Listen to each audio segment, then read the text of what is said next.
Waiting kila Luca. Padating na si Luca.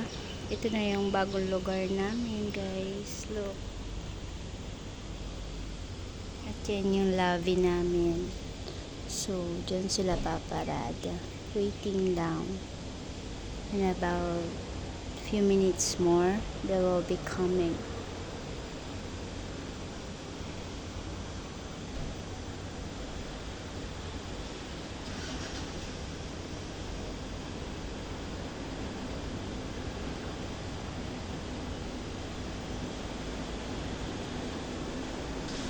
Malaki yung sasakyan nila kasi marami silang dala.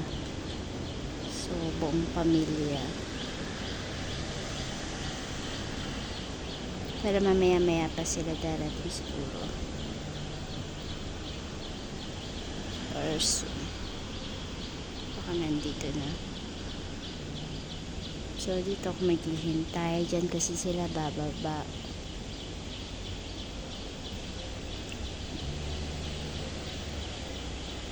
Sila yung sasakyan.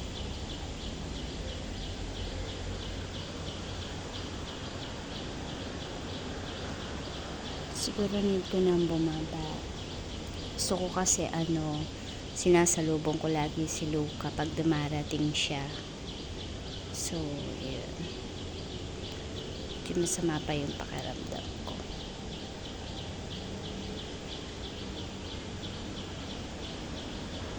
So guys, update ko na lang kayo later. Pinakita ko lang yung bagong nilipatan namin na bahay. Ayan siya.